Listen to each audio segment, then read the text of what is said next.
जैसे करीब के जमाने में आपने देखा होगा टाइटैनिक डूबा था।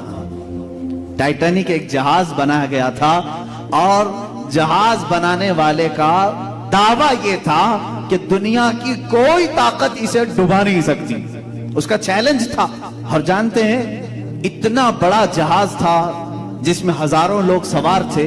उस टाइटैनिक के बनाने वाले या कैप्टन ने दावा करके जो छोटी कश्तियां रखी जाती हैं, हम भी सफर किए हैं, छोटी छोटी कश्तियां बड़ी जहाज के इर्द गिर्द रखी जाती। क्यों? अगर इमरजेंसी आ जाए कुछ भी तो ये छोटी कश्तियों में बैठ करके लोग समंदर से बाहर निकलने की कोशिश करते हैं। उसने वो छोटी कश्तियां भी रखने को मना कर दिया था। टाइटैनिक नहीं डूबेगा, उसे कहा भी गया था। और उसके बाद दुनिया की तारीख ने देखा है वो आइस से टकराया और तकरीबन आधे लोगों की मौत हुई। तकरीबन 1500 के करीब लोग मरे उसमें। सेम ये चीज बदर में आने वाले कुफार और मुशरिकीन ने किया था। वो आए थे और बहुत सारी चीजों में उनका शोरगुल ऐसा था कि रात भर महफिलें लगाते थे, गोश्त भूनते थे और खाते थे, तबले बजाते थे और नाचते थे और कहते थे कि अब मोहम्मद और उनके साथियों को आखिरी जमाने तक कोई याद भी नहीं करेगा, ऐसा हम खत्म करके जाएंगे। इतने बड़े बड़े दावे। उनके अगर अशार आप पढ़ेंगे तो ऐसा लगता है कि ये लोग ये सोच करके रखे थे कि अब इस्लाम और मुसलमानों की कोई एक निशानी भी बाकी नहीं रही। इतने बड़े बड़े अशार बद्र के मैदान में पढ़ रहे हैं, अपने महफिलों में पढ़ रहे हैं। लेकिन इधर रसूल पाक सल्लल्लाहु तआला अलैहि वसल्लम 313 निहत्ते सहाबा के साथ क्या कर रहे हैं? रात के वक्त सहाबा ने देखा आका 1000 से ज्यादा तादाद हथियार से लेस हैं और वो हमारे मुकाबिल में आए हैं। उसमें ऐसे नहीं कि छोटे पोटे सब, बल्कि बड़े बड़े पहलवान वो जमा करके लाए। हुजूर पाक सल्लल्लाहु तआला अलैहि वसल्लम के साथ जो सहाबा हैं ये फाका कश निहत्ते हैं, भूख के मारे। हुजूर सल्लल्लाहु अलैहि वसल्लम की बारगाह में सबों ने अर्ज किया, मेरे आका ने फरमाया यहां मैदान तक आना हमारा काम था, मैदान तक निकल कर आना हमारा काम था, इसके बाद फतह दिलाना मौला का काम। तुम कायम रहो, तुम कायम रहो। और रात के वक्त मेरे आका दुआ यूं फरमाते हैं, ए बारे इलाहा, ये मुसलमान फौज जो तेरे कलमे को कायम करने के लिए निकली है, अगर तूने इसे फतह ना दी तो फिर कयामत तक तेरा सजदा करने वाला कोई नहीं आएगा। हुजूर पाक सल्लल्लाहु तआला अलैहि वसल्लम की ये शान मुनाजात देखें, अल्लाह से यूं दुआ कर रहे हैं और उसके बाद खुद लकड़ी लेकर के सहाबा को कह भी रहे हैं कि देखना यहाँ फला मरेगा, फला मरेगा, फला मरेगा। क्यों? सहाबा के दिल बंधाने के लिए, तसल्ली देने के लिए। हुजूर ने जिन लोगों के मरने की एक दिन पहले इत्तला दी थी वो बड़े बड़े जर्नल थे, सिपह सालार थे। सहाबा में जब ये बात मशहूर हो गई, हुजूर ने लकीर खींच दी है। सहाबा ने कहा बड़े बड़े ही जा रहे हैं तो बाकी को अब फिर हम निपट लेंगे। हुजूर ने जब कहा है उनको जाना ही है, हुजूर ने जब लकीर खींची है वो उनकी डेडलाइन है, खत्म हो चुके हैं। सहाबा का ये तवक्कुल भी था, यकीन भी था। और दूसरे दिन जब सहाबा मैदान में आए, अल्लाह रब्बुल इज्जत ने इनकी सबात कदमी की वजह से, साबित कदम होने की वजह से आसमान से 5000 फरिश्ते मदद के लिए उतारे, जिसका जिक्र कुरान पाक में। मलाइका, अल्लाह के मलाइका सहाबा की तरफ से लड़ रहे थे मुशरिकीन के साथ। मुशरिकीन में से जो लोग जंग में शरीक थे, कुछ लोग बाद में ईमान भी लाए, वो लोग कहते हैं जंगे बदर ये हमारी जिंदगी की पहली ऐसी जंग है, ऐसे लोग लड़ने आ रहे थे जिनको हम पहचानते ही नहीं थे। वो कौन कहां से आता था हमें दिखता ही नहीं था। हुजूर ने फरमाया वो अल्लाह के मलाइका थे। अब यहां पर एक बात मैं ये भी बता दूं, एक फरिश्ता अगर पर हिला दे 1,00,000 मर सकते हैं, वो तो 1000 के लिए 5000 फरिश्ते क्यों उतारे अल्लाह ने? 5000 फरिश्तों को उतारने की क्या जरूरत थी? एक फरिश्ता ही काफी है। जिब्राइल अमीन ने एक बार आवाज लगाई थी, कौम शुआइब पूरी हिलाक हो गई। हजरत शुआइब अलैहिस्सलाम की कौम सिर्फ इनकी एक चिंगार से खत्म हो चुकी थी, मर गए थे सब। एक फरिश्ते की जरूरत थी। लेकिन मुहद्दिसीन फरमाते हैं रब तबारक व तआला ने रसूल के दीवानों की अजमत और शान बताने के लिए इतने फरिश्ते उतारे। बॉडी गार्ड एक हो तो भी चल सकता है, लेकिन किसी के साथ 10 हो तो ये उसकी अजमत को बताते हैं। 10 का काम नहीं, तुम चलो सिर्फ साथ में। सहाबा की अजमत और शान के लिए 5000 मलाइका उतारे गए। और इस जंग का नक्शा जो है आप सुनते भी रहते हैं। शाम होने से पहले पहले उनके पांव उखड़ गए, मैदान छोड़कर भागने लगे। जो 1000 की तादाद में आए थे, एक रात पहले खूब कबाब खाए थे, सब मैदान छोड़कर भाग रहे थे, क्योंकि अबू जहल मारा गया था, उतबा मारा गया था, शैबा मारा गया था, बड़े बड़े लोग इसमें मारे गए थे। अब इसमें उमैया जो हजरत बिलाल का आका था, मालिक था, जो हजरत बिलाल को पत्थर रखता था, उनकी पुश्त पर रस्सी बांधकर घुमाता था, वो जंगे बदर में आया, बड़ा हट्टा कट्टा पहलवान। उसको बांध करके सहाबा गिरा चुके थे, लेकिन कत्ल नहीं कर रहे थे। हुजूर सल्लल्लाहु तआला अलैहि वसल्लम ने फरमाया, बिलाल को बुलाओ, अपनी पूरी जिंदगी की भड़ास निकाल ले। मैं ये लफ्ज कह रहा हूं सिर्फ आपके लिए, वरना वो अपने दिलों की भड़ास के लिए किसी को कत्ल नहीं करते थे, अल्लाह की रजा के लिए। जो दुश्मन खुदा है उसको तह तह किया है। अजीजा ने गिरामी, जंगे बद्र का नक्शा पूरा उलट गया। जैसे वो चाहते थे वैसा नहीं हुआ, अल्लाह जैसा चाहता है वैसा होता है। शाम तक ये जंग खत्म हुई। मेरे आका सल्लल्लाहु तआला अलैहि वसल्लम के हाथ क्या क्या आया? पूरा माले गनीमत जो मक्का वाले लेकर के आए थे सब छोड़ कर गए। जंगों का निजाम यही है, जब कोई फतह याब हो जाए तो दुश्मन जो माल छोड़े उसको कहते हैं माले गनीमत। माले गनीमत ये फतह पाने वाली फौज का हिस्सा होता है। वो माले गनीमत सहाबा को बहुत सारा हाथ में आया और 70 लोग कैदी बनाए गए और 70 लोग मारे गए। नुकसान इस्लाम का क्या हुआ था? 14 जानें गई थी, 14 सहाबा शहीद हुए थे, बस इसके अलावा कुछ नहीं। इनकी सबात कदमी और इनकी इस्तिकामत ऐसी थी, तलवारें ना होकर के भी अल्लाह की जात पर तवक्कुल कैसा था। मेरे अजीजों, इस पूरी जंग से जो सबक मिलता है, इस जिहाद से, पहली बात तो यह है कि तुम छेड़ो मत।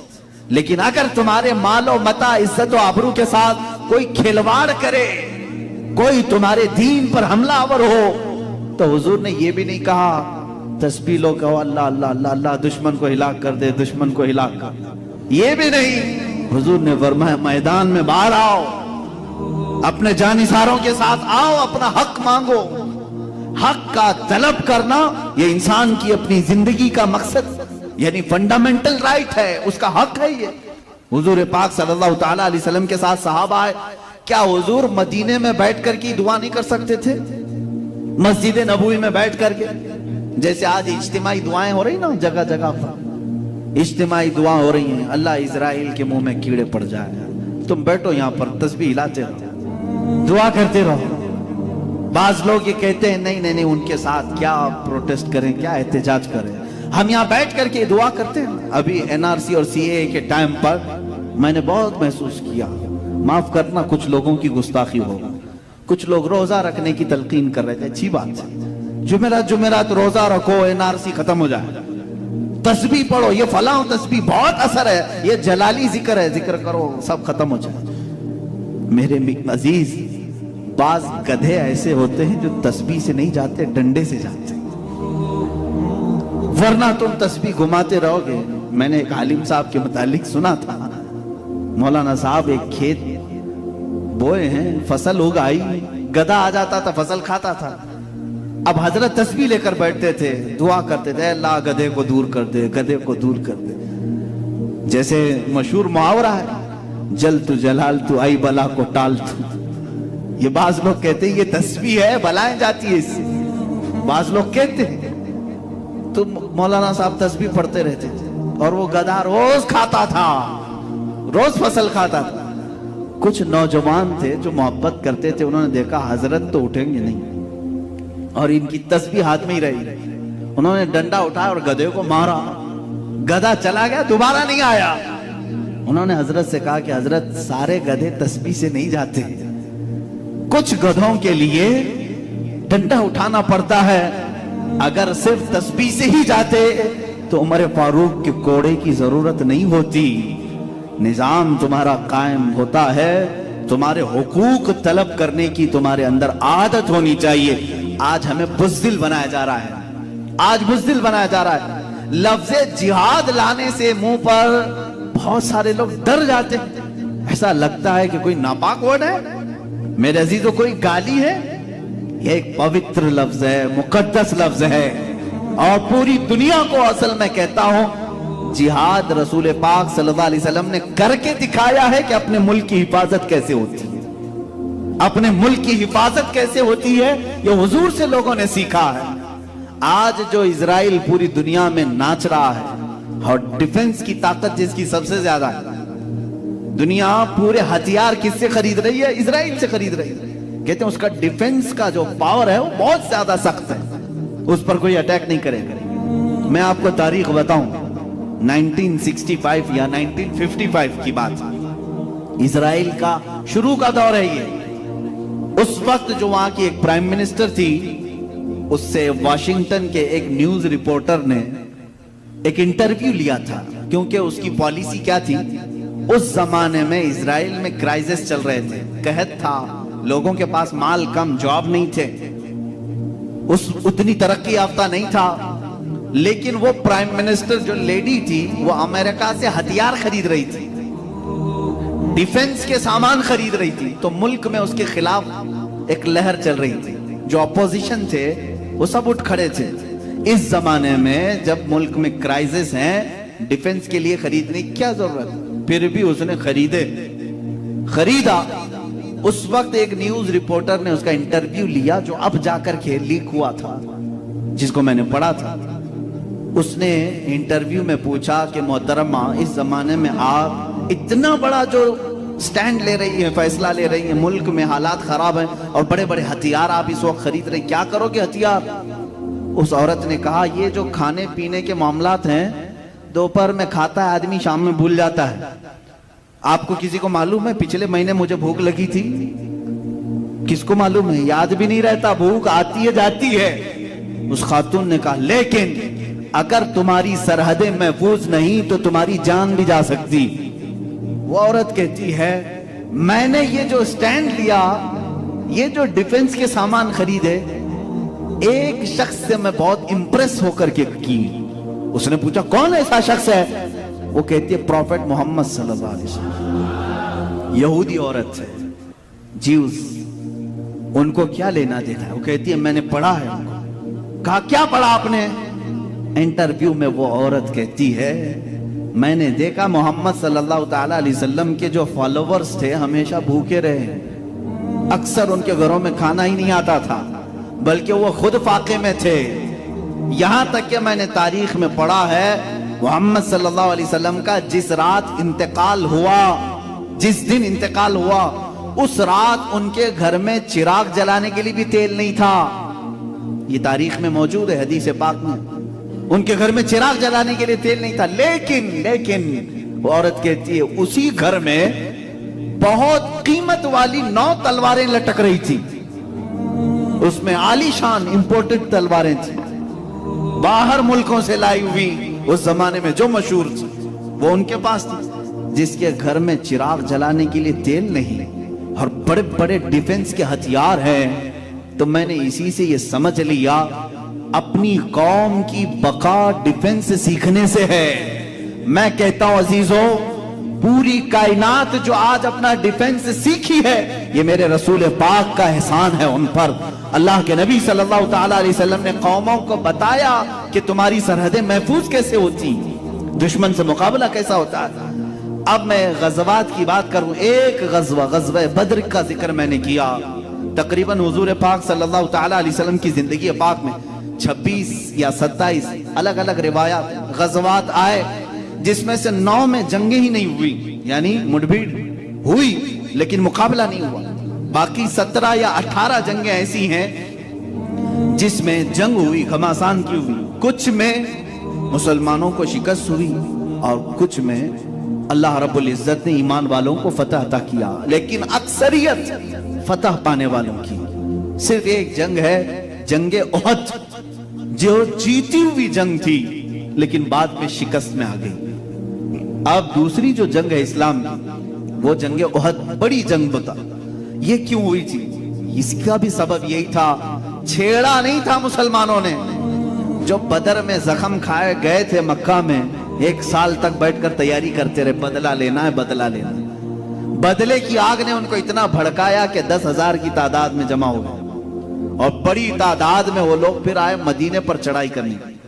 अब मुझे बताओ, क्या अब रसूल पाक के दीवानों का इतना भी हक नहीं था कि अपने मदीने की हिफाजत करें? मदीने की हिफाजत के लिए हुजूर पाक सल्लल्लाहु ताला अलैहि वसल्लम ने अपने सहाबा को हुक्म दिया, सब बाहर निकल आए। उहद पहाड़ के दामन में ये जंग हुई थी। एक खता थी, एक गलती ऐसी हुई जिसकी वजह से ये जंग जो फतह से शिकस्त में तब्दील हो गई। एक ऊंचा टीला था। जंग में जो हालात होते हैं वो लोकेशन का बहुत ज्यादा एतबार होता है। आप कहां खड़े हैं, दुश्मन कहां है, ये जंगी महारतें रखने वाले अच्छी तरह से जानते हैं। मिसाल के तौर पर आप ऊंचाई पर हैं, दुश्मन नीचे है, तब तो समझ लो कि तुम्हारे चांस ही चांस है। नीचे से ऊपर कैसे हमला करेगा, लेकिन ऊपर वाला तीर बरसाता ही रहेगा, बरसाता ही रहेगा। तुम ऊपर वाले से मुकाबला नहीं कर पाओगे। तो लोकेशन जो भी जंगों के होते थे चुने जाते थे। हुजूर पाक सल्लल्लाहु ताला अलैहि वसल्लम उहद के मैदान में जैसे पहुंचे, जो ऊंचा टीला था वो जबल रुमात, पहले हुजूर ने उस पर कब्जा कर लिया और 50 तीर अंदाज सहाबा को वहां खड़ा कर दिया। अब सहाबा एक तरफ हैं जबल रुमात के नीचे और 50 ऊपर, और मुशरिकीन सामने से आए। अब वो इधर नीचे वालों से लड़ते कि या ऊपर वालों के तीर खाते। मामला ऐसा हो गया कि दोपहर नहीं हुई, तीर इतने बरसाए उन्होंने कि वो मैदान छोड़कर भाग गए। नीचे वाले अलग पीट रहे थे, ऊपर वाले अलग मार रहे थे। ये हुजूर पाक सल्लल्लाहु अलैहि वसल्लम की हिकमत अमली थी। वो जंगों के लोकेशन को भी बेहतर तरीके से तरतीब देते थे, और हत्ता कि कौन सिपाही कहां खड़ा रहे, झंडा किसके हाथ में रहे, ये सब मेरे आका के फैसलों पर होता था। अल्लाह के नबी सल्लल्लाहु ताला अलैहि वसल्लम ने तीर अंदाजों को ऊपर खड़ा किया, तलवार वालों को नीचे, झंडे वालों को अलग मकाम पर। और कुछ ऐसे होते थे जिनको मुकद्दमतुल जैश कहते हैं, यानी सामने एक फौज की टुकड़ी होती थी, वो सीधे दुश्मन की सफों में घुस जाते, हल्ला मच जाता, सामने की सफें टूट जाती, तो फिर दुश्मन जो है अपनी सफों को बनाने में ही वक्त गंवा देते थे। तो उसमें जंगों में तरतीब होती थी कि आगे वाला, जिसको मैमना कहते हैं, दाएं वाला मैसरा कहते हैं, बायां वाला, अलग अलग बांट करके मेरे आका रखते थे। अब हुआ ये कि मुशरिकीन भाग गए, ऊपर के तीर खा खा कर भाग गए। अब हुआ कि वो 50 लोगों को मेरे आका ने फरमाया था, जब तक मैं ना कहूं नीचे मत उतरना। हुजूर ने क्या फरमाया था? जब तक मैं ना कहूं नीचे मत उतरना। लेकिन वो मुशरिकीन जब भाग गए तो ये 50 जो सहाबा थे तीर अंदाज, इन्होंने कहा हुजूर ने तो जो फरमाया था जंग खत्म होने तक के लिए, देखो नीचे वो सब छोड़कर भाग गए। बाकी जो नीचे जो सहाबा थे वो माले गनीमत जमा कर रहे थे। ऊपर वालों ने कहा चलो हम भी नीचे जाकर माले गनीमत जमा करते हैं। बाद सहाबा ने कहा इंतजार करो, हुजूर ने फरमाया जब तक मैं न कहूं उतरना मत। तो वहां 2 जमातें हुई, तकरीबन 40 सहाबा उतर गए, 10 बाकी रहे। 40 लोग जब नीचे मैदान में माले गनीमत जमा करने लगे, भागे हुए काफिरों में होनहार खालिद बिन वलीद भी थे। वो मुशरिकीन की तरफ से आए, ईमान लाए हुए नहीं थे और जंगों की बारीकियों को समझने वाले शख्स। देखा ये जो लोकेशन खतरनाक था उनके लिए खाली हो गया। जो 50 तीर अंदाज थे उसमें 40 नीचे आ गए। तो खालिद बिन वलीद ने 200 घुड़सवारों को जमा किया, दूर जाकर, बहुत दूर से राउंड लगा करके ये जबल रुमात, ये टीले के पीछे आ गए और जो 10 ऊपर खड़े थे तीरों से उनको शहीद कर दिया, उनके ऊपर हमला कर दिया और वो जगह कब्जा कर लिया। मुसलमानों को समझ में ही नहीं आया हुआ क्या। वो नीचे मैदान में माले गनीमत जमा कर रहे थे, 200 लश्करी पीछे से आकर हमला कर रहे और जो भागे हुए काफिर थे वो भी पलट आए। जो मुशरिकीन भाग गए थे माल छोड़कर वो वापस आए। ہوا یہ کہ پیچھے سے خالد بن ولید کا لشکر اور سامنے سے وہ مشرکین کا، بیچ میں مسلمان پس گئے، جس میں 70 صحابہ کی جانیں گئی، 70 صحابہ شہید ہوئے۔ اسی جنگ میں میرے آقا صلی اللہ تعالی علیہ وسلم کے اوپر ایک ظالم کافر نے لوہے کی ٹوپی حضور کے چہرے پر مارا، جس کی وجہ سے لوہے کی جو دانت ہوتی ہے حضور کے رخسار مبارک میں اندر داخل ہوئی، 2 دانت آپ کے شہید ہو گئے اور خون گرنے لگا۔ حضور صلی اللہ تعالی علیہ وسلم کے لیے یہ جو تکلیف آئی یہ صرف احد میں آئی، کتنا بڑا نقصان۔ پھر جو مال تھا وہ سب انہوں نے لوٹ لیا، اس میں بڑے بڑے صحابہ شہید ہو گئے۔ حضرت حمزہ حضور کے قریبی چچا جو شروع سے باڈی گارڈ کی حیثیت سے رہے میرے آقا کے، وہ شہید ہوئے۔ صرف شہید ہی نہیں بلکہ ان کا سینہ چاک کر کے ان کا کلیجہ باہر نکالا، اور یہ دردناک منظر دیکھنے کو ملا احد میں۔ حضرت عبداللہ بن جہش رضی اللہ تعالی ان کو بھی کاٹ کاٹ کر کے ان کے کان، ہونٹ، ناک سب کو ایک کافر نے سوئی میں پیرو کر ہار بنایا، ہار بنا کر کے پہنا۔ حضرت مصعب بن عمیر رضی اللہ تعالی جو سفیر اسلام تھے، اسلام کے خطوط لے کر بادشاہوں تک جاتے تھے، وہ شہید ہو گئے۔ بڑے بڑے صحابہ اس میں فوت ہوئے۔ اب مجھے بتاؤ اتنا بھاری جو نقصان ہوا کس کی بدولت ہوا؟ حضور پاک کے ایک فرمان کو ٹال دینے سے 70 جانیں صحابہ کی گئی۔ آج اندازہ کرو میرے عزیز، آج جو تم رسول پاک کے فرامین کو ٹالتے ہو، اب 70 نہیں 70 لاکھ جانیں بھی جا سکتی، کیونکہ قرآن کہہ رہا ہے فَلْيَحْذَرِ الَّذِينَ يُخَالِفُونَ عَنْ أَمْرِهِ أَن تُصِيبَهُمْ فِتْنَةٌ أَوْ يُصِيبَهُمْ عَذَابٌ أَلِيمٌ۔ اللہ فرماتا چاہیے کہ لوگ میرے رسول کے حکم کی خلاف ورزی کرنے سے بچیں، ورنہ میں، اللہ فرما رہا ورنہ ان قریب تم کو فتنوں میں مبتلا کر دیا جائے گا یا دردناک عذاب میں گرفتار کر دیا جائے گا۔ تم جو آج رسول پاک کی نافرمانی پر لگے رہو گے، جانیں جائیں گی جائیں گی جائیں گی۔ آج جو ہلاکتوں کا بازار ہے یہ یوں ہی نہیں، ان کے جو ہم غلام تھے، خلق کے پیشوا رہے، ان سے پھرے، جہاں پھرا پھرائی کبھی وقار نہیں۔